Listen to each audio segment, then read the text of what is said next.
Nutrition fuels our bodies and minds. Our strength, mobility, energy, and even mood rely on the right nutrition, and scientists are continually uncovering new secrets. Welcome to Nutrition Unlocked, the podcast celebrating innovations advancing the role of nutrition and health, sponsored by Nestlé Health Science. In each episode, we talk to experts from around the world about the latest topics in health science. We'll bring you insights and discuss innovations that are unlocking healthier futures. In this episode, our host Anna Mohl talks about staying strong in our elder years. What if there was a relatively easy way to boost your chances of maintaining your independence as you get old? Today, we're talking about exactly that. Why some people become frail when they get elderly and how to help them enhance their health. Our esteemed guest today is Professor Leocadio Rodriguez Mañas. He is the head of the Department of Geriatrics at Hospital Universitario de Getafe in Madrid and Professor of Geriatrics at the Universidad Europea de Madrid. He is also the coordinator of the Spanish Collaborative Research Network on Aging and Frailty and co-director of the Toledo Study on Healthy Aging. In addition to many years of research, since 2016, he's been leading the European Joint Action on Frailty Prevention. A very warm welcome to you, Professor Rodriguez Mañas. It is truly a great pleasure to speak with you today. It's also to me, and thanks for inviting me to share with you. I recently had the privilege of visiting you at the University Hospital, where we had the opportunity to discuss your work and see your facility and meet your amazing team. I was really struck and impressed with the breadth and depth of data and insights that you and your team are developing, and I'm very excited for us to share it with our audience today. So maybe let's start with the basics. If we're lucky, we get old, but it's not necessarily luck that keeps us strong and allows us to maintain a certain level of independence, right? It's partly about preparing our bodies through nutrition, through physical activity before we get older, as well as when we are older. So first, I'd like to ask you to explain a little bit about sarcopenia and why it's an important area of research for you and how it relates to getting older. I would like to highlight the role of both sarcopenia and frailty as relevant issues leading to functional dependency and finally to disability. Both of them are quite frequent in older people. Let's say that around 10% of older people have sarcopenia and another 10-12% have frailty. Moreover, if you also consider people who are pre-frail, the amount of people suffering from pre-frailty or frailty are around 40%. So near 1 in 2 old people older than 65 are at risk of developing disability. When you go to more advanced ages, let's say 75, 80, these figures reach around 65-7%. So we are now facing a very big health problem. This is the poor part of the history. The good part of the history is that this can be prevented. And indeed, when it is detected, it can be reversed. And this is a very good message for all the people. Those are some incredible figures. And I don't know that as society, we talk about it as being as much of a problem. I think people probably think about it, I'll say on a personal level as they look at their family members aging, but those are some staggering numbers. So maybe to understand a little bit more, can you tell us about how are sarcopenia and frailty assessed? I mean, we can probably make some assumptions, but how are they assessed? Because those are staggering figures that you shared, and I'm sure the assessment then leads to the management or the treatment. It's not sophisticated. Only in the case of sarcopenia, it's recommended to have some images using DEXA. Is probably the most usual way to do. But indeed, if you have not DEXA, you have also other very simple and cheap instruments to finally assess the presence of sarcopenia. In the case of frailty, you only need to assess gait velocity and hand grip strength with a dynamometer that costs no more than 200 euros. So it's easy. It can be done in any office of any physician and in any office of nurses. And I think that the benefits of diagnosis is so high that, of course, it's clinically worthy task. So given the fact that it's easy to assess and diagnose, is it routinely done? Is there an issue with lack of assessment and diagnosis? Unfortunately, it's not regularly done. In fact, we have recently made research asking primary care physicians, around 200 of them, and no more than 25 of them regularly assess sarcopenia or frailty in people, in their patients older than 70. So I think there is a big task to be run regarding the message for all the physicians to assess these very important and relevant conditions, taking into account that, for instance, they are higher prognostic values than, for instance, glycosylated hemoglobin in people with diabetes. But every patient with diabetes has their glycosylated hemoglobin assessed, but very few of them have their frailty and sarcopenia conditions assessed. And why is that? I mean, often you go to the doctor, or you may have a parent or loved one goes to the doctor with a certain problem that they want to get checked, and there'll be a whole battery of tests and assessments. So why isn't this something that's routinely done as much as it should be? I think there are two main reasons that explain this. First, frailty and sarcopenia are quite recent concepts, and many of our colleagues do not receive any information about that during these university years. Even now, in the continued training course, these are topics that are not usually considered. This is the first one. The second one is that we are still thinking in terms of disease, but not in terms of functioning. We, doctors, but also nurses and people working in the health world, we used to think in terms of clinical diagnosis, clinical diseases. We prone to things in terms of hypertension, diabetes, heart failure, COPD, but not in terms of able to do this, able to do that, able to go to the street, able to go up and down the stairs. And as frailty and sarcopenia are mainly related not to heart failure, not to COPD, but to the ability of the older people to do things, they are probably, unfortunately, ignored more than recommended. So I think these are two big barriers for the implementation of frailty and sarcopenia as two important clinical issues. With an aging population in so many of the countries around the world, it sounds like something where we need to step up the education process to make sure it's being addressed and assessed and diagnosed. Even before we get to the assessment, what are some of the risk factors for sarcopenia and frailty that maybe physicians should be looking for or thinking about even before we get to that point? I would like to highlight three main risk factors. The first one are physical activity that does not need to be too vigorous or extenuation. Sports are not needed to be run, but some moderate and high moderate physical exercise done regularly. It's not good to run 10 kilometers on Sunday and doing anything along the week. It's better to go for a walk 1 hour and 30 minutes when you are younger than when you are 80 years. It's called brisk walking. It's not like when you go for shopping, look in the windows. No, with a little higher speed. And as important as doing physical exercise is to avoid sedentariness. If you are sedentary, you are going to counterbalance all your physical activity. So as important as to be physically active is to be non-sedentary. This is the first one. The second one is to maintain a balanced diet, means that you should eat near everything. You should have a balanced diet with some recommendations. For instance, Mediterranean diet or Atlantic diet has shown to prevent the development of frailty. This is now quite clear.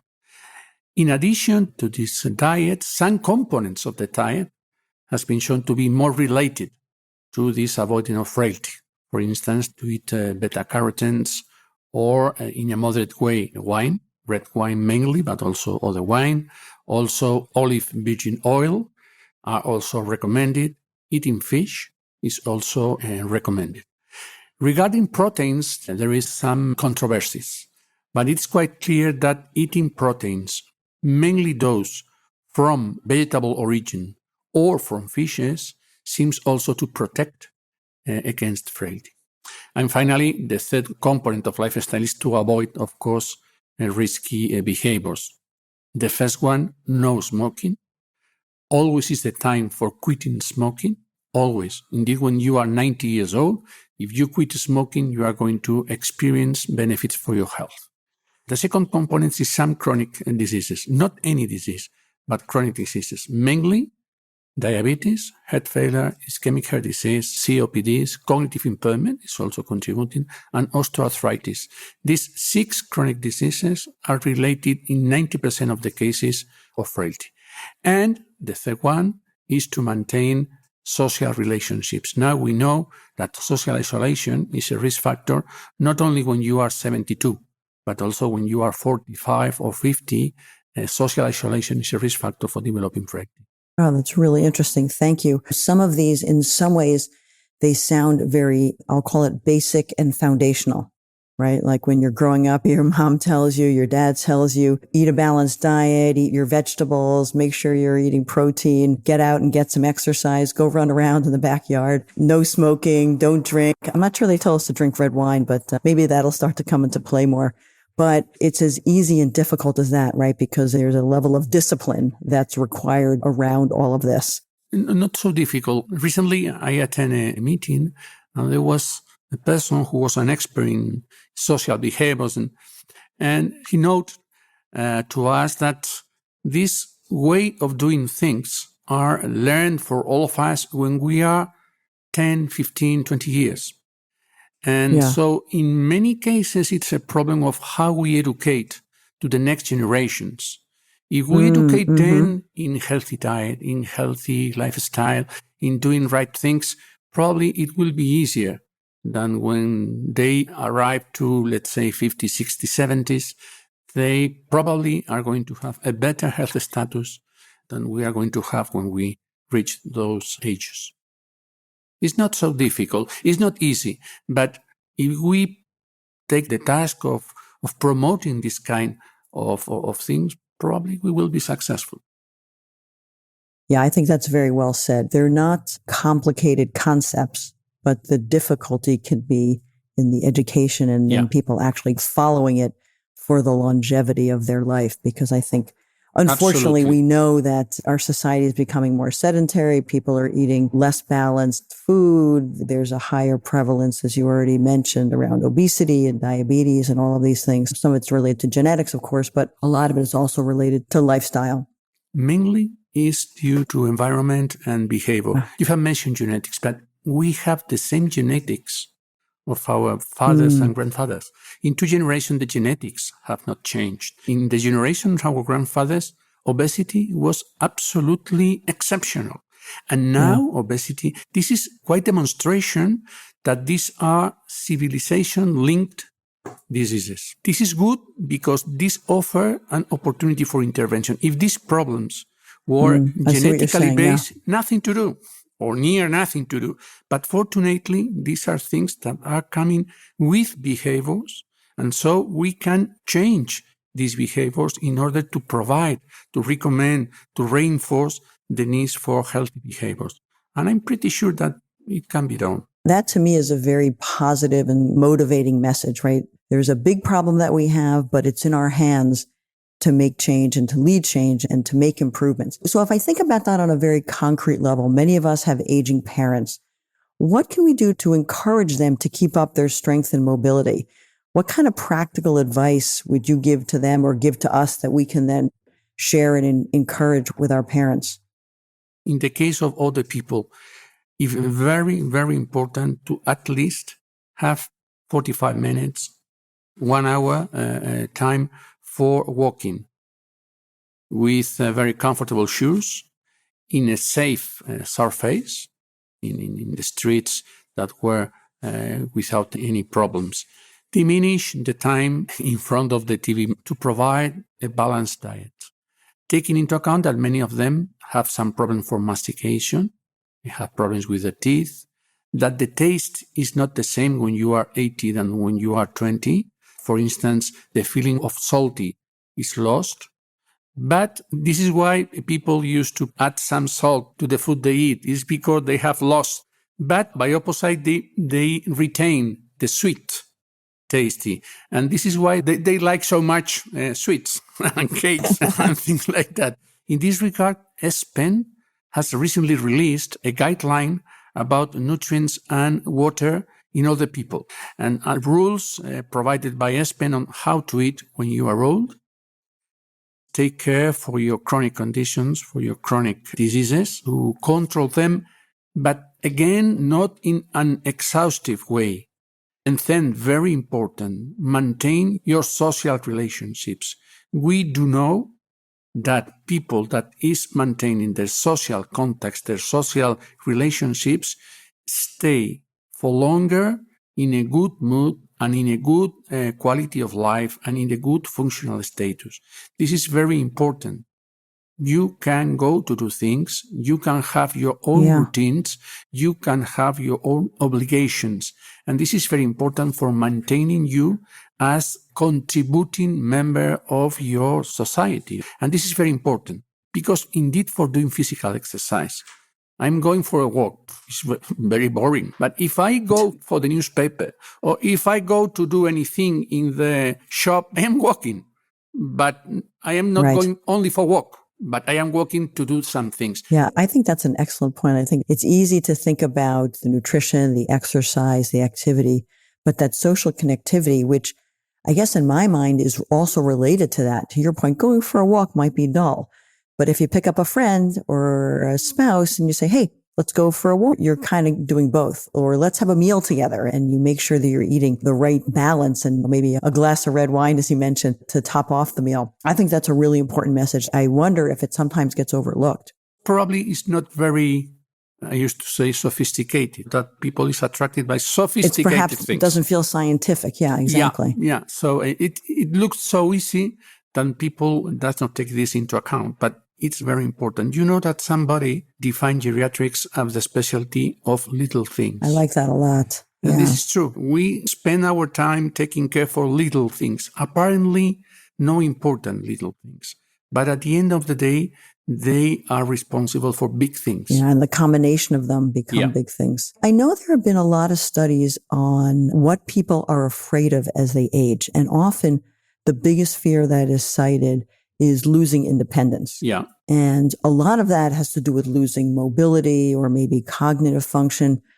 What can younger people do, or maybe relatively younger people, say in their 50s, already start to do to maintain strength and mobility and therefore independence? And I suspect I know a little bit of the answer, but I would love to hear you talk about this. Yeah. When you are 30, the problem is that you do not think what will happen with you when you are 75 or 80. Then we are 25 or 30. It looks that you are never. Yeah. Young and invincible, right? Yes.